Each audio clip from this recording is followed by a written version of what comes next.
do, I think that's a really timely question to ask, and I think it's a perfect segue into our next panel, which is the implications of the Me Too campaign in the life sciences sector.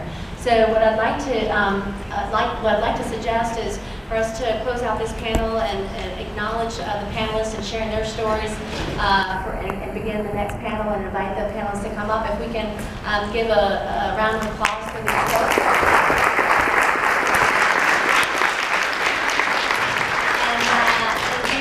Thank you very much for setting that up to segue.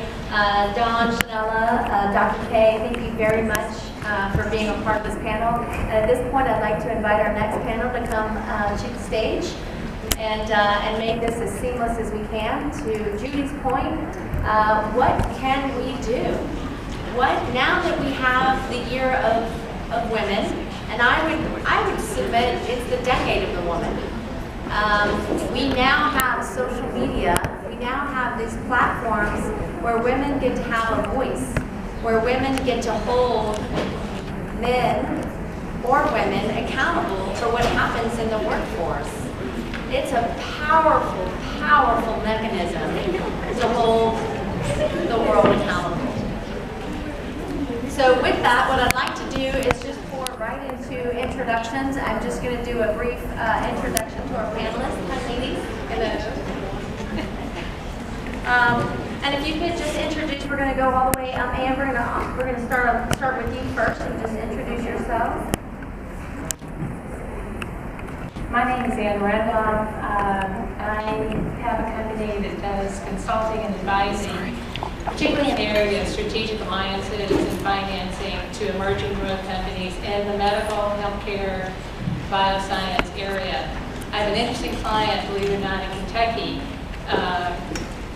called Space Tango, and they're taking a module up on SpaceX. They did 2 years of due diligence with NASA, and they're the only company that was selected to do this. And in that module are 12 pharmaceutical experiments, well, actually 11 and 1 beer.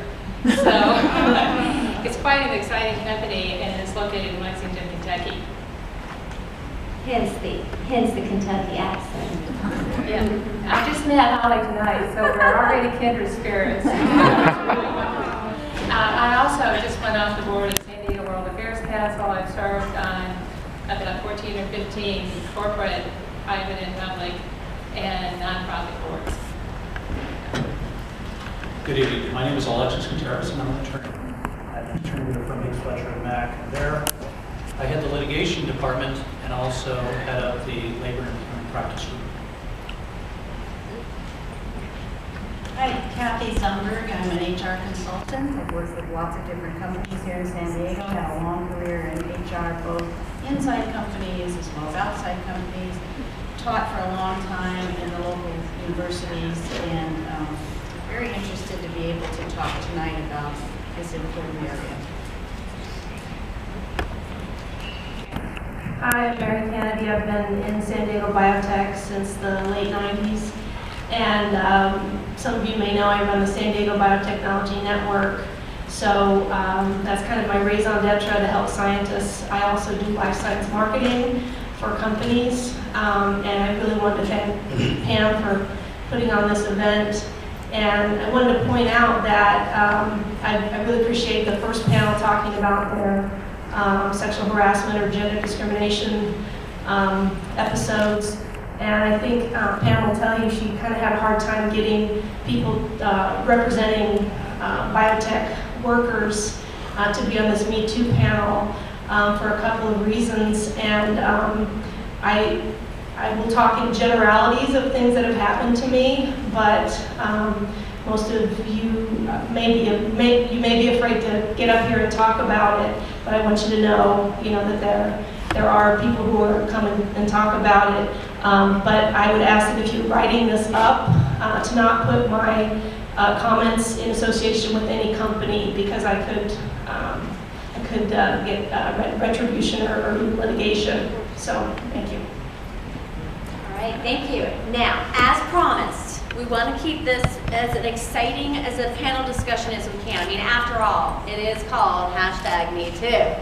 So in that spirit, I did some deep due diligence because, again, we want to make this a very personal and exciting conversation. So as I try to demonstrate on the first panel some of the exciting little nuggets about our panelists, here's what I came up with on these guys. Can I get a drum roll, please?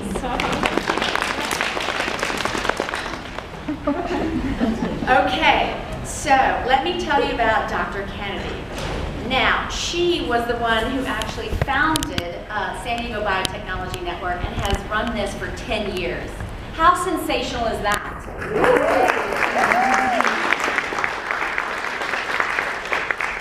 Anne Randolph, who obviously has a lovely Southern accent. She actually is the founder of Biocom. No one in this room is no stranger to Biocom. Biocom actually has put San Diego on the map as a world biotech life sciences hub. So we can all thank this woman for launching that innovation hub.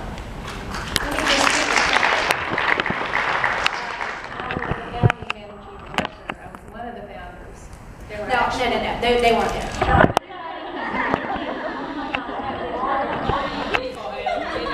David Hill and Rob Oswald and a whole bunch of other people helped fund Biocom. So Yes, it does take a village, but you were the only woman and you were the managing director. So no. Thank you for that edit. And then Alexis, I think, is really important. He actually has a 20-year history of trial experience. So if anybody if anybody discloses something they shouldn't, we have a great representative for you. And then on Kathy, I couldn't find it. Outside, obviously. So what I'm going to do is that we have about 45 minutes on a panel session. Is I have a copy of this just released book on Rotopia. For anybody that can Google and find some juicy All right, so Be careful, my daughter is here. she's gonna win the book. And you know, it's okay if you're related to the panelists. We'll still allow you to get the prize. In all seriousness, I'm really honored to share the stage with the panelists. They obviously have tremendous background, certainly around HR, certainly around the issues that we face in a very big way. So what I'd like to do, just to frame the conversation, is I'd like to ask Alexis, let's talk about really defining sexual harassment, to sort of set the tone about what it is we're all about to talk about. Well, let's start with what the panel before us was confronting. And I think that gets to the heart of a lot of the challenges that both employees and employers face. And that is, was the conduct problematic? Yes. Is it actionable? Meaning, is it something that violates the law? Possibly. And then, if so, what is it? And I think we, or at least I've heard in the last panel, a lot of discussion, or the use interchangeably of the words discrimination versus harassment. And so, as I understand, what we're going to talk about is harassment, and sexual harassment in particular. And that concept is covered in many different areas, both in state and federal laws. And for the purpose of this discussion, I'm going to focus on California law, and that's because it tends to be more comprehensive. And so the answer to your question is sexual harassment is any type of harassment that involves conduct of a sexual nature, conduct that is predicated or motivated by sex, whether or not the accused, the perpetrator, is motivated by a sexual desire. It is focused on sex. It is focused on harassment based on your gender, based on other characteristics that tend to be specific to gender, pregnancy, health issues related to pregnancy, and the like. Sexual harassment is viewed in two different separate categories. One is described as quid pro quo harassment. The other is hostile work environment. Just that brief summary kind of suggests the complexity that employees and employers find themselves in when they're trying to not only define but regulate behavior in the workplace. I think we'll probably have a chance to talk about the two different species of harassment as we go on, but that's a general definition.